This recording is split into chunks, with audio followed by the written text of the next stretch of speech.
Okay, we can go ahead and get started. I want to give, some people might still join, but I do want to just be respectful of everybody's time today. So we'll get started. So today's webinar is a review of all of the features and new functions and just changes that we have made over the past year. So I know that today's webinar's topic or title is the year in review, and I know we're not done with the year yet, but there's been a lot of changes in the last year. So I wanted to give everybody a chance to learn about those new features if they are not aware of them yet, or get a little more information if you were aware of it but not sure how yet you can incorporate it. So we can just go ahead and get started. As always, if you have a question throughout the webinar, feel free to use the chat function in Zoom. Or if you are comfortable, you can also unmute yourself and ask your question that way.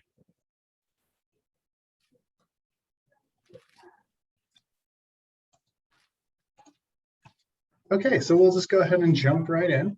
So the first topic, one of the first changes, and I'm not going to spend a whole lot of time on each one of these because we do have a lot to get through today, and I do want to leave time for questions. So the first one is the expanded demographics tab.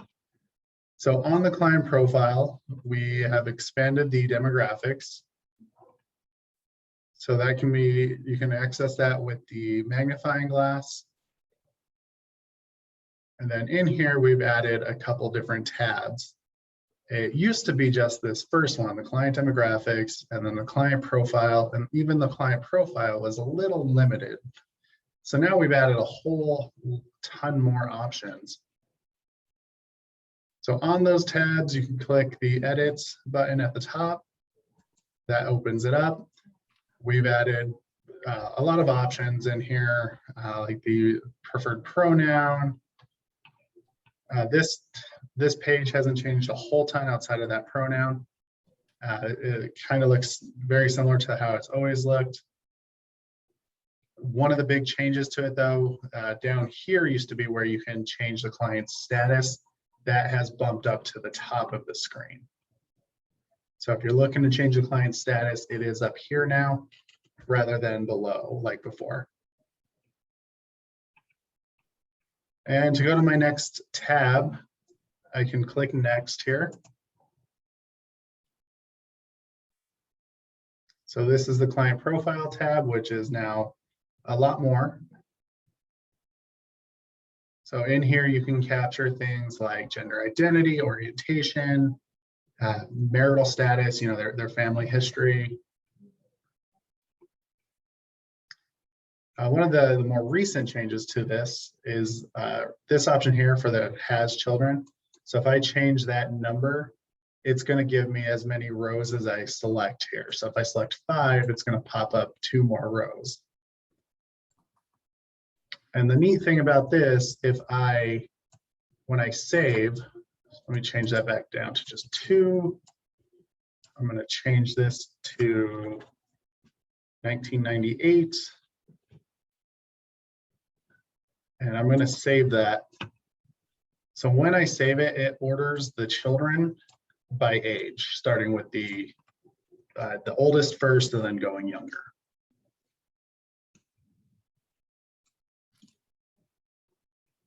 The physical health tab, this is a great spot to put any health conditions that the clients are experiencing.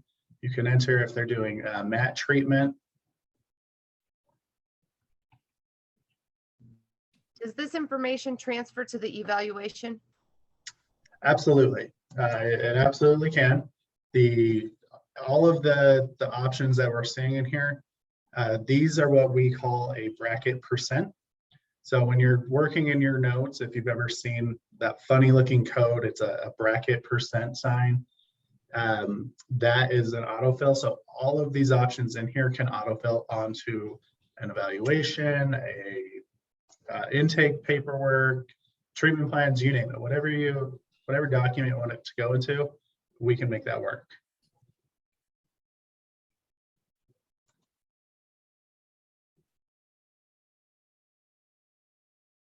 So we got a behavioral health history, so you can enter their history of behavioral health treatment. Substances, this is, you can enter if they are using substances, you can enter primary, tertiary, secondary, hopefully not in that order. All the substances they use, you can list there and the information associated with each. And then finally, the legal tab, just a history of their legal offenses.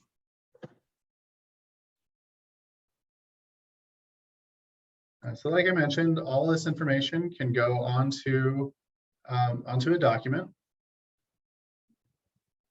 So if I open up my quick notes,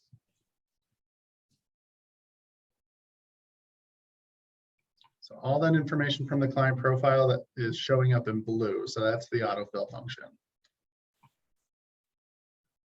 So there still might, depending on the form, there still might be things that you need to fill out. So any of these fields I can type in. And that leads me directly to the next topic, which is the treatment thread. Now, the treatment thread has been out for a little over a year now, so it's not just within the last year, but I try to mention this as often as possible. The treatment thread can be used to carry information over from one document to another. So this is a little different than the demographics, which are pulling from the client's profile. This is something you enter on an actual form, like the field that we're looking at here. These are the client's strengths. So I can take it from this information page and it will autofill onto something like a treatment plan.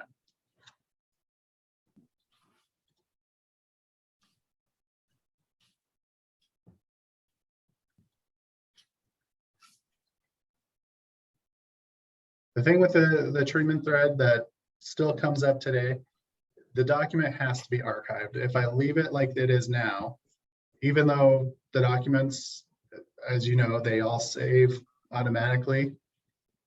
If I leave it as it is in an unarchived state, the treatment thread in the green there, that's not going to carry over. It has to be archived. I'm going to do my final release and approval. Now, if I go to that client's treatment plan, do a new document.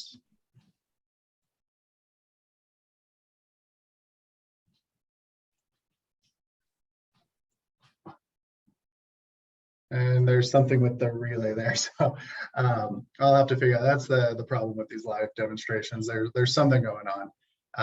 But those strengths should pull from that information page and fill out right here. So same thing with like an assessment. If on the assessment you identify their strengths and their risks, those can pull forward and autofill. Same thing with the rest of this though. If you fill out the treatment plan and you put in some goals for the client, those goals should pull forward and they can be on your session notes. So when it comes time for writing your session notes, the goals are on there.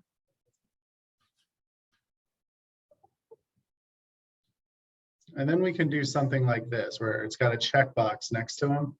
So when you're writing your notes, you just say, today we worked on goal number 2, you check that box, and you can do a little snippet about their progress towards that goal. You can just update how they're doing.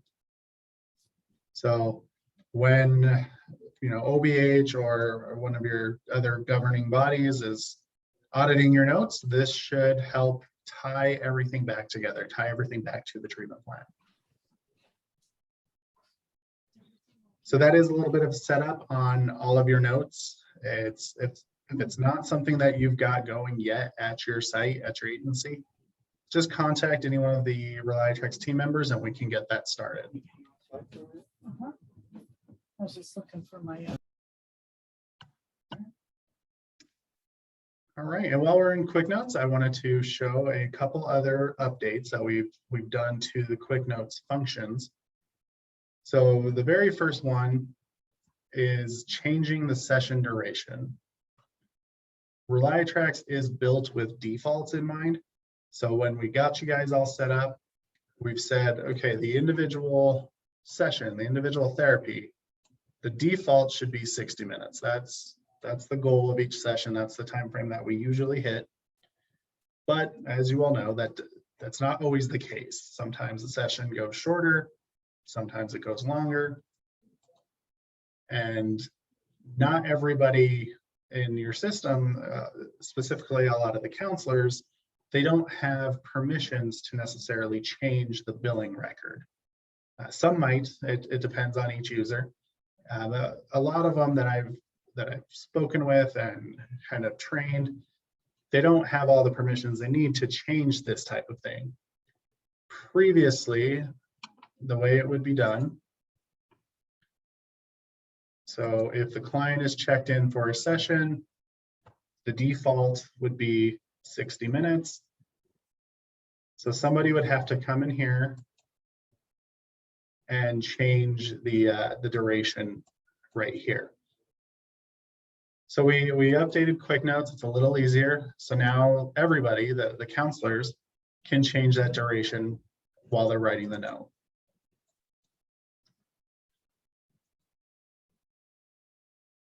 So now when I go to archive the notes, it should update as 45 minutes. Somebody who is in charge of your billing and kind of managing that will still need to update the actual billing record itself. So in this case, we would need to change the procedure code and most likely the fee associated with it. But the counselors can change it on their session note so that they're not waiting for the billing record.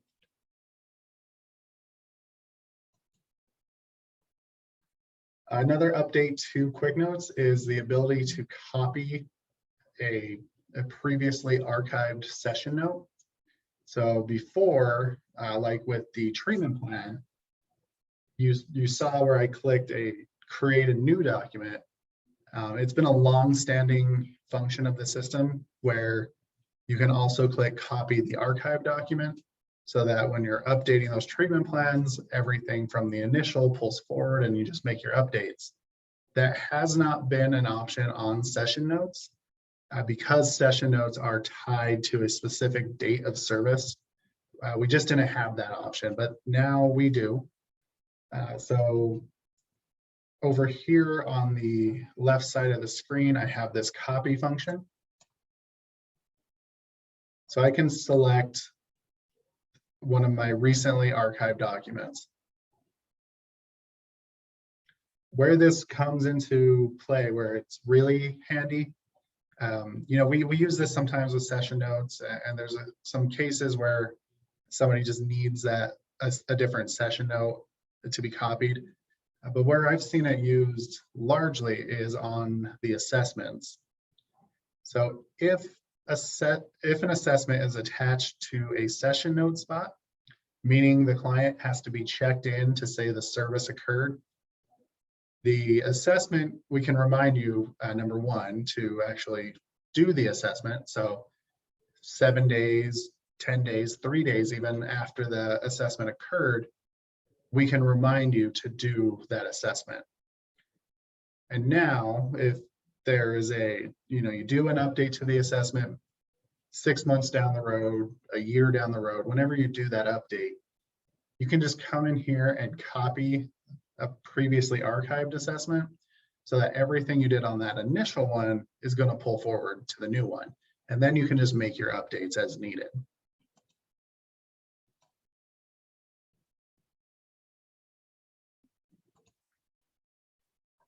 So that's another new function in Quick Notes.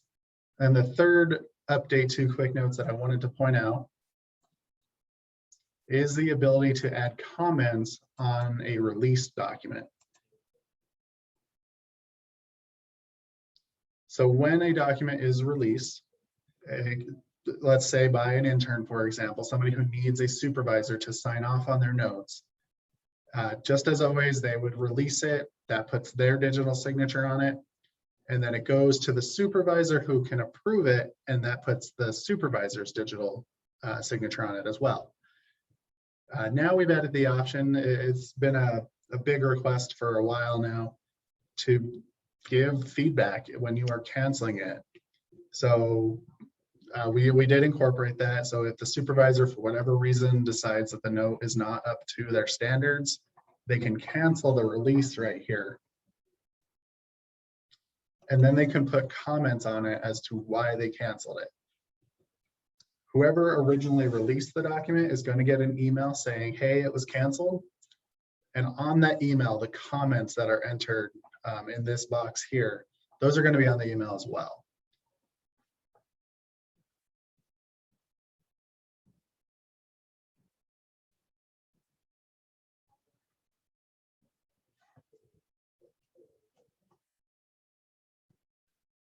The other place those comments are going to be is right here at the top. They don't go on the actual form. They just stay right here so that they are always accessible to the original author of the note.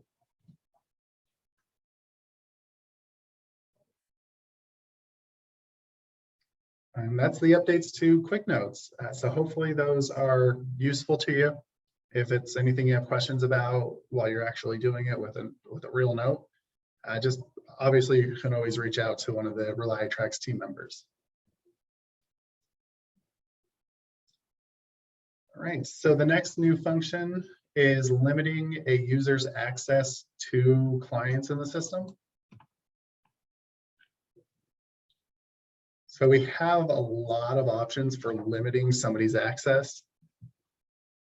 Long-standing functions is the ability to limit a user to only have access to an office. So we have, looks like 4 active offices in this agency. We got Boulder, Denver, Houston, and Washington. Somebody who works out of the Washington office likely doesn't need access to the other offices. So instead of giving them access to all, I can limit it and just give them access to Washington. Or if they travel back and forth between a couple, I can give them access to more than one and still not give them access to all. And so that's one function that's been a long-standing thing, but the newer function is this permission over here, can view all clients. If this is checked, the user will be able to see all clients who are in the offices that they have access to. So if they have access to all offices and have this box checked, they're going to be able to see every client in your system. If it's not checked, they are only going to be able to see clients that they are associated with. And you can associate a user with a client in one of, let's see, I think 3 different ways.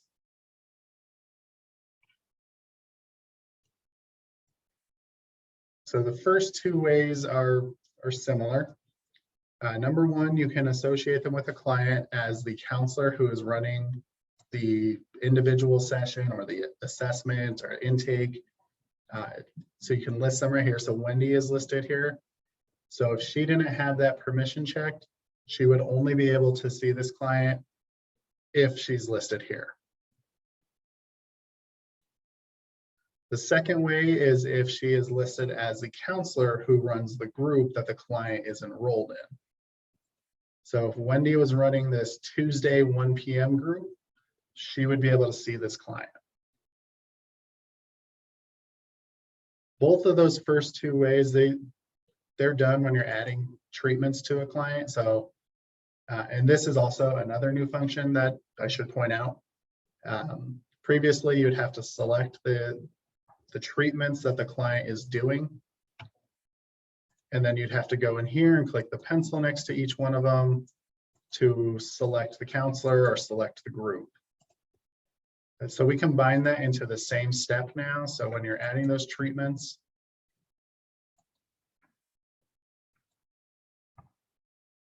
we've got a couple things that pop up over here. So you would just assign to the group, and assign to the counselor. Now the counselor one is red.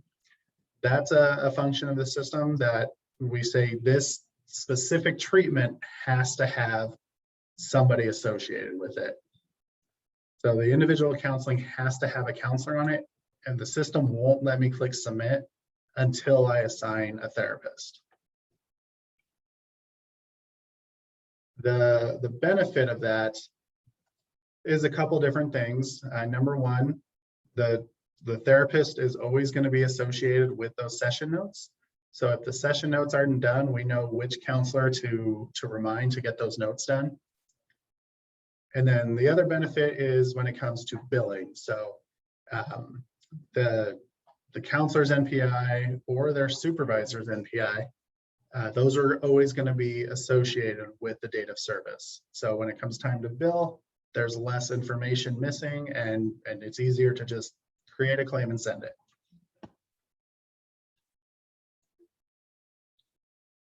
So those are the first two ways of assigning a user to a client's page.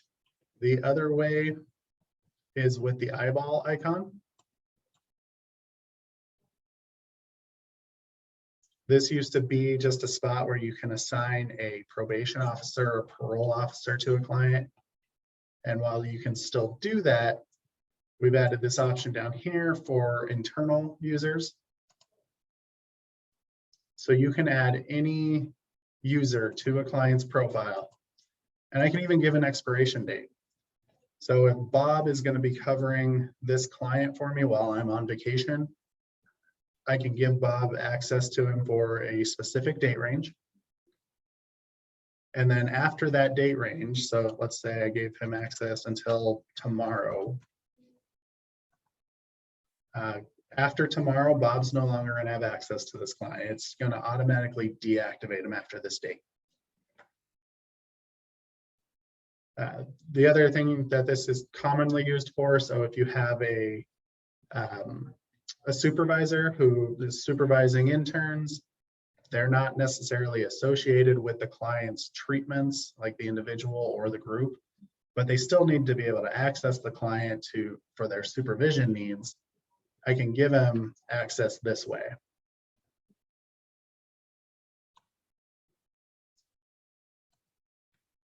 The other thing that this can be used for is audits. So if you have an audit coming up, you can create your auditor as a user. You can create them a login, and then don't give them, make sure that checkbox for can view all clients is not checked. And then you can give them access to specific clients using the internal assigned users function here. And you can also use that expiration date. So then after your audit's over, it automatically deactivates and they can't log into that client anymore.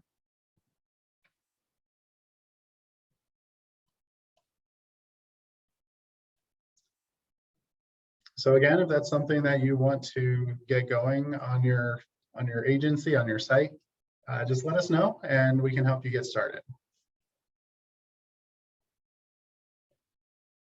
Let's see, the next topic is a Stripe interface. We've had a Stripe interface now for about a year that lets you collect client payments, client credit card payments. So if it is connected, there will be an icon up here in the icon bar. It looks like a little credit card. So you can come here and charge a client's credit card. This breakdown is going to show me what he owes. So he owes some money towards his federal group. And today he's going to pay $50.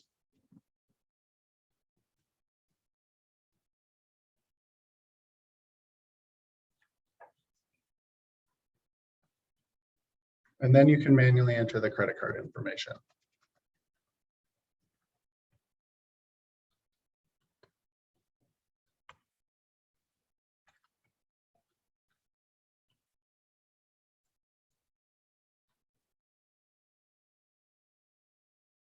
It was successful, and now it should reroute me back to his main profile page.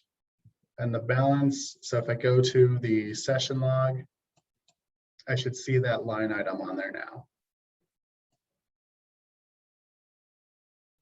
So this little icon here just indicates that it was a credit card payment made using the Stripe, the Stripe interface. If that is something you want to get going, you don't need to sign up for Stripe on your own. Just let us know and we'll get things started for you and send you some instructions.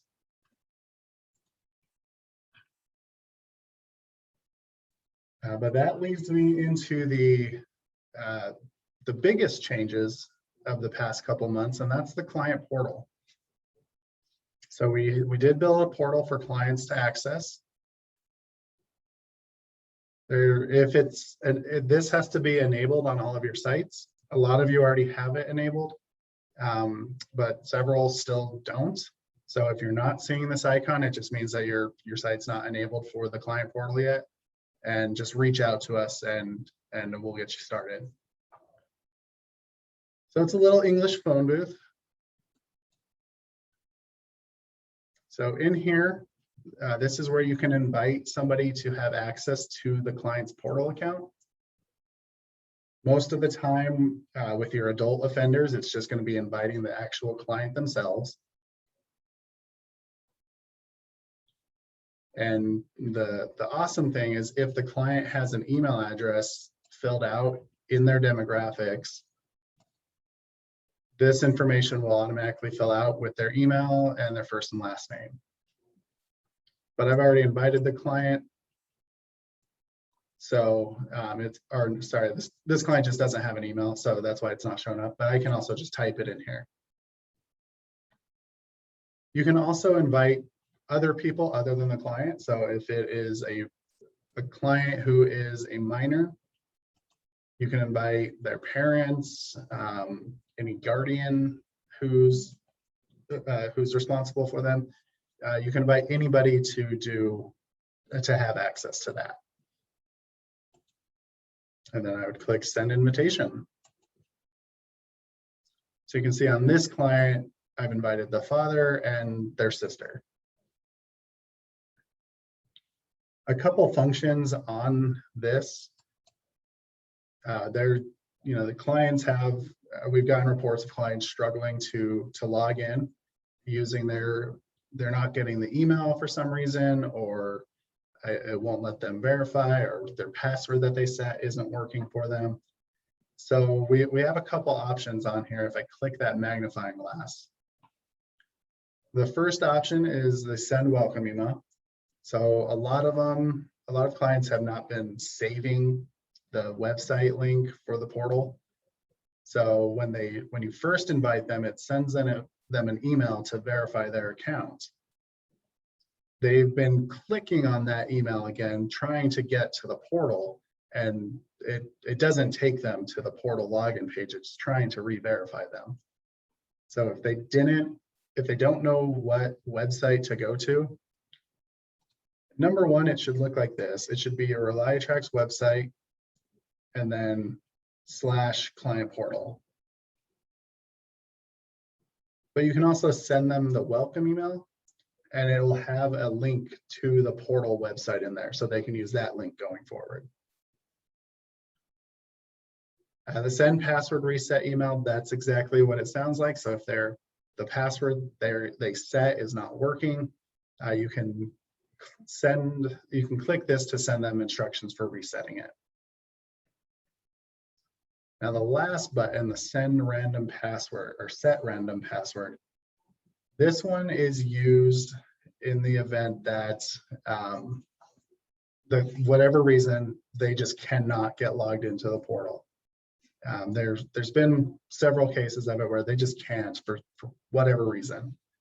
So I can set the random password, and I'll do it on this one here. So set random password. It gives a random password for their login that I can then copy, paste into whatever, or I could write it down and give it to them. That way, you can give them all the information they need. You can give them the website, their username should be their email, and then you can give them this random password that you generated. One thing that's coming up though The second I go away from this page, this message is going to disappear. I'm not going to be able to see it again. So those are all options you can use to get the clients logged into the portal if they are struggling. Luckily, those kind of issues do seem to be kind of tapering out. We've found a lot of where the issues are coming from, and we've been working on resolving all of them, but some things have still come up, so you can use any one of those options. And that brings me to the actual portal itself. So keep in mind, everything you're going to see now, this is going to be from the client's perspective. So I'm going to get logged in here. So this portal account that I have, it's associated with 3 different clients here. So if you have a couple minor children from the same family, and you invite a parent to have access to each of those children, they don't have to have a separate portal account for each one. It's all in the same account. So then they would just click the child that they want to do whatever for, and they could go to their profile that way.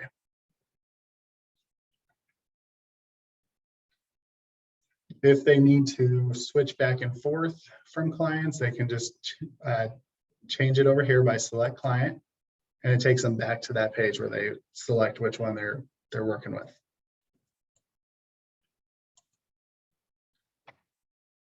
All right, but so this is the portal as it stands today. This is an ongoing project, and we have a lot of plans to make changes to this. But today we have released phase 2 of the portal. So we're going to walk through what those phases are really fast. So phase 1 was the rollout of the portal just in general. And with phase 1 came these options that we see down here. So the ability to make a payment. And that is going to be, that has to be with the Stripe interface. So if you want clients to make payments to you in their portal accounts, you do have to be connected with Stripe. But the information on here is real time. So before I entered that payment back on the agency side of things, it was saying that the client owed $200 towards their federal group.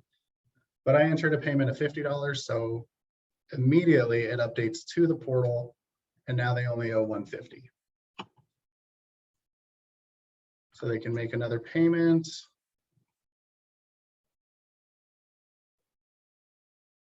They also have the ability to save credit cards in the system. So here's that credit card that I used previously. So they can pay with the save card. They can always add a different card and save that one as well.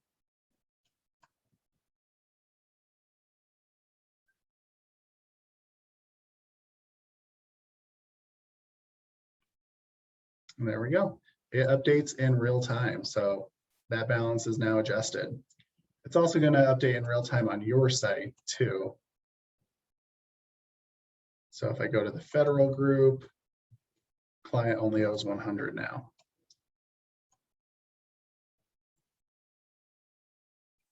They could also see a history of the credit card payments that they've made in the portal. So these are all the payments that they've made. You can also see there's 2 from today for those 2 different payments of $50. So one is the one that they made, and the other is the one that I made.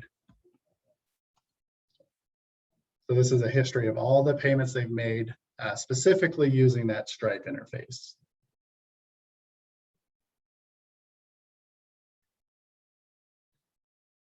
Also part of the phase 1 rollout is they can see their appointments. So these are going to be all their upcoming appointments. I have a quick question about the payments. Yeah. Sometimes when, because I use the Stripe, if we make put something in and it gets denied, the client still gets an email saying that it was paid. You know, because as soon as we do it, the email goes to the client saying, all right, it was paid, but Mhm. it then got denied because maybe the, you know, the CVV code was different or whatever. And then, which has happened to me a couple of times, and the clients then keep sending me that and say, no, I paid it, even though it's, when I open the Stripe account, it's not paid. And it's also not added to his account online. Will those payments also show up as being paid on that payment list that the client has access to? So I believe it should show as denied. So right here, it's got a status. So I Mhm. believe it will show as it was denied. Okay. And is there any way to maybe delay the email or something that goes? I mean, once they make the payment and, you know, Jess enters it, it just automatically sends confirmation to the client, whether or not it's been through, you know, the processing or not yet or not. Sure. So there's not as of yet, but I did just make a note of that, and I can take that back to the team. I can see how that Okay. would cause some issues. Yeah, because he just kept insisting, oh, well, this is what you sent me. Why would you send it to me? And I was like, well, I didn't send it to you. It, you know, it comes through automatically as soon as we enter the payment in. Mhm. Sure. Yeah, I'll make a note to bring that up to the team. I can see that causing some issues for sure. Okay, thank you. Yeah. All right. So on the appointments tab, this should be a list of all the appointments that they are set to attend. And if it is a telehealth session and you've entered the Zoom link on like Zoom or whatever, GoToMeeting, whatever platform you're using for telehealth, if you enter the links on the like group setup, for example, the client will be able to click this and access the meeting. Same thing on the individuals. If you entered that it's a telehealth session and this is the link for that session, they'll be able to access those here as well. So that completed phase 1 of the portal. Phase 2, which just rolled out last week. Actually, I think the Friday before that, that was the initial rollout. So phase 2 is now rolled out, and that's the ability for clients to edit things like their demographic information. So on your side, we took a look at all of the expanded demographic tabs. The client is now able to fill that out themselves. So on their portal account, there's a couple options here. So there's, if you want to open it to the client to fill out their demographic information, I'm just going to open that profile. And then immediately it shows up over here as a task for them to complete.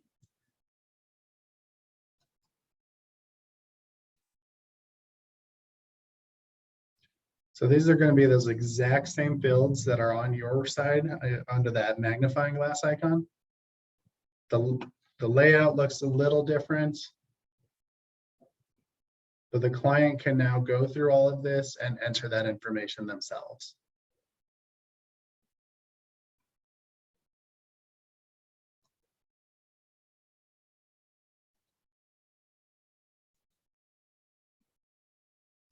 And it is a real-time update. So let's add another child here.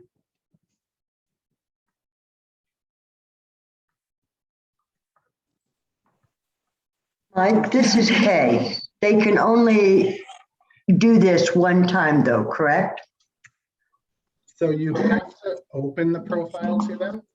As soon as they get through all, so there's 6 pages for the 6 tabs that are up there. As soon as they get through all of them, it is going to lock. So it automatically closes it to them. So we'll just go through all 6 here. And I should mention, it is it's a real-time update. So even if they haven't completed all 6 pages, I added an extra child there. Even though there's still some pages remaining that it hasn't locked yet, what I've entered and saved, it updates automatically to your site. So can they just go in and change something if it's open to them after we've already entered the information? If it's open, yeah. And the default is that it's closed? So yeah, it defaults to closed. You have to open it to them. Okay, And as soon as I click finish here, it does give them this message that says you're not going to be able to make further changes. So now that task is gone. It's not accessible to them anymore. And if I go to their portal account, I'm going to see that it's closed. So if there's something that they need to change and they reach out to you and say, hey, can I update my information? I've got some changes to make.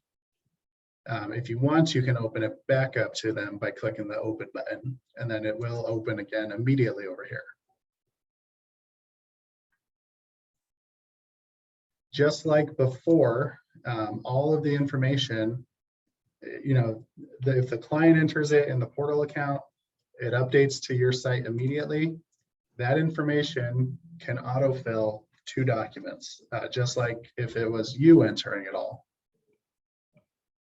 So I hope, the idea is you have a new client and they call you, you get them set up in the system, you schedule that intake appointment. You can invite them to the portal, open up their demographics. So before the client even comes in for their intake, they could fill out all that demographic information. So then when you're doing the intake with them, you don't have to spend time getting their address, getting how many children they've got.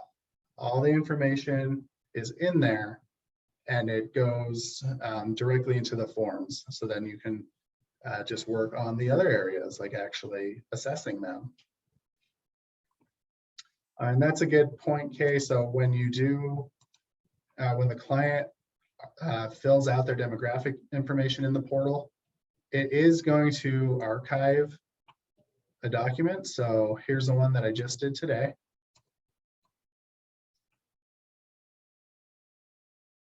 So this is everything that the client entered on their portal account. It's just a PDF. It saves exactly what they entered, so that if for whatever reason you opened it back up to them, they made changes, it'll archive yet another demographics profile form.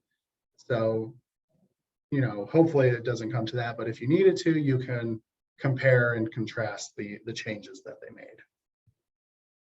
So there is a history of what was changed.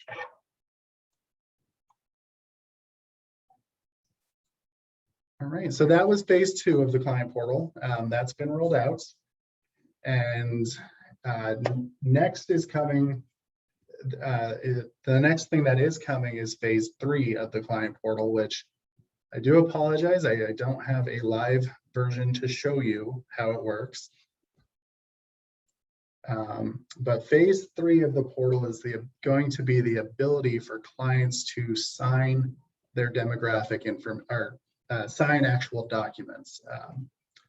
So if there's something like, their history of forms that you want them to fill out, any surveys, signing a release of information and filling out that information, all of that is going to be doable in the client portal. So things like an intake packet, ROIs, consent forms, there will be an option right here that you would click and you're able to assign which forms you want them to fill out. So then when they jump into their portal accounts, it'll just be yet another task under the demographics here. It would say, please complete your release of information. Please complete your intake packet. So they can fill out and sign any documents that you need them to do. It works really smooth. We're just in final stages of testing. Currently, we can add tasks, all right? So no, currently the only task that you can assign to a client is the ability to fill out their demographic information. And then once phase 3 is rolled out, the other tasks will be filling out forms and signing forms.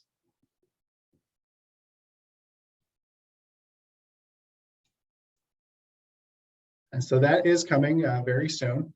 Again, if you think about just the flow of this, you set that client up in the system for an intake, you invite them to the portal account, open their demographics to them, assign some paperwork for them to fill out. So by the time they ever walk in your door for that intake or assessment, you've got everything you need. They've filled out their intake paperwork, they've signed their releases of information, and they've filled out their demographic information. So hopefully all How that's do you done get- before you leave. Oh, I'm sorry. That's okay. How would you get the intake and everything uploaded for them to fill out? Like I use DocuSign. Can I Mhm. transfer in from DocuSign? So you would send it to us.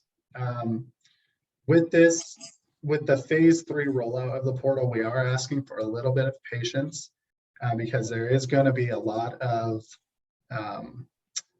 things to do on our end to help get your forms ready.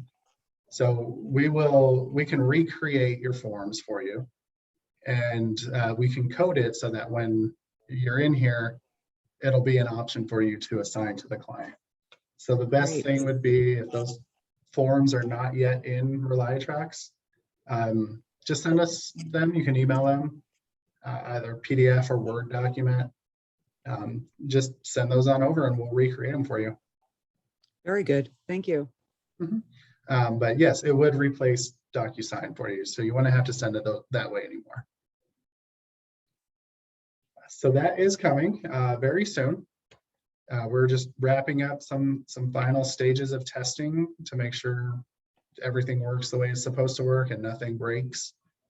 But that's what we're working on now, and that is kind of our year in review. Does anybody have any questions? I have one more. I'm sorry to be such a That's pain. okay. The documents, after they fill everything out and sign it, then how do we get the counselor to sign off? So those documents will go to the filing cabinet. And so the documents that are signed by the clients, it just has their signature in the actual form here. You can always send it to somebody for a signature. So I can click this icon here. It'll show me what the document is, and then I can select who I want to send it to for a signature. Great. Thank you. And it'll put their signature as the very last page.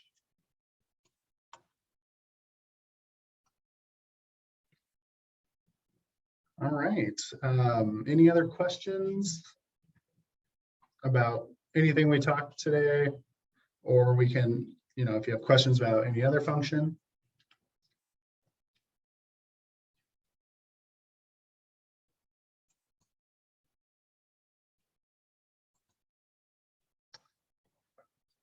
All right, I'm gonna take that silence as I did a great job and everybody is fully informed.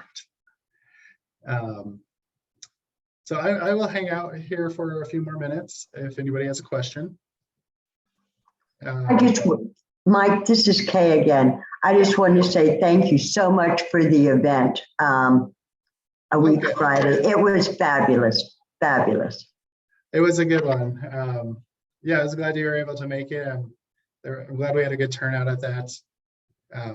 If you're in the webinar today and you're not aware of what Kay's talking about, we had a network meeting in Colorado about a week and a half ago now. We covered everything that was in here today. So don't feel like you missed out. This was all the information that was covered. So yeah, if you have any questions, I'll hang out for a few more minutes, but if not, thank you for joining today and keep your eye out for future webinars.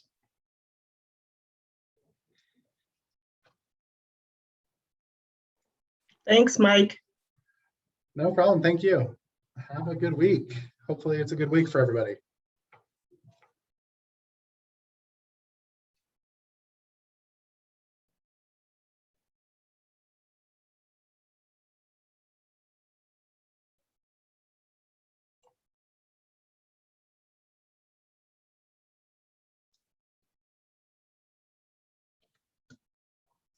All right, looks like everybody's jumping off. So have a good week, everybody, and we'll see you next time.